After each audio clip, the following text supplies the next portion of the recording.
ကြည်လင်မွေးကြိုင်နဲ့အိမ်လုံးစပြစ်ဝိုင်တဘာဝအတိုင်းပြုလုပ်နီ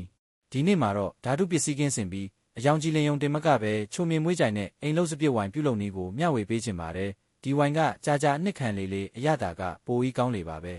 ဝိုင်လုပ်ဖို့အတွက်စပစ်တီး6ပေါင်ခန့်3ကီလိုဂရမ်ခန့်လိုအပ်ပါတယ်အမဲ့ကောင်းလေအရသာရှိလေပါတန့်စင်ဖို့ဂျုံမှုနဲ့စားနှဲငယ်စီလိုအပ်ပါတယ်ဝိုင်တစ်စေးတစ်ထုပ်နဲ့တန့်ရှင်းချောက်တွေ့ပြီးစီနဲ့ရေလုံးဝမရှိတဲ့ဖန်အိုးလွတ်တစ်လုံးရှိဖို့လိုအပ်ပါတယ်စပစ်တီးတွေကိုအညာကနေကက်ကြီးနဲ့ညှက်ယူပါ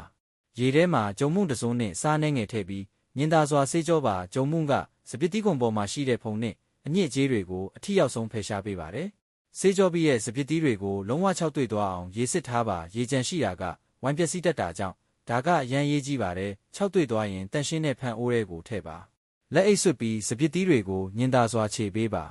မှတ်ချက်ကျိတ်ဆက်မသုံးပါနဲ့အစိတွေကြေသွားရင်ဝိုင်ရတာခါတက်သွားနိုင်ပါတယ်ခြေထားတဲ့စပစ်တီးရဲကိုဝိုင်တစ်စေးကြောက်စကြားနဲ့အချင်းတက်အနှဲငယ်ဥပမာရှာလာကာကြီးသို့မဟုတ်တံပရာကြီးအဆက်အနှဲငယ်ထည့်ပြီးနှက်အောင်မွေပါ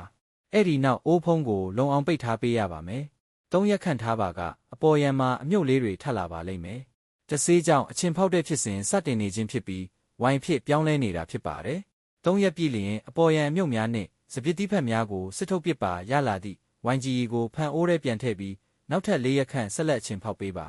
စုစုပေါင်း9ရက်ခန့်ကြာထားပြီးရင်တော့အယောင်ကြည်လင်ပြီးအနက်မွေးကြိုင်နဲ့အိမ်လုံးစပစ်ဝိုင်ကိုရရှိပါပြီဒီဝိုင်ဟာကျန်းမာရေးအတွက်တင့်ယုံတောက်သုံးဖို့အလွန်ကောင်းမွန်ပြီးညစာစားပြီးတိုင်းမိသားစုနဲ့အတူငြိမ်သက်စွာတောက်သုံးနိုင်ပါတယ်ဒီနေ့လန်းလေးကလွယ်ကူတာမို့အိမ်မှာကိုယ်တိုင်လုပ်ကြည့်ဖို့တိုက်တွန်းချင်ပါတယ်ဗျ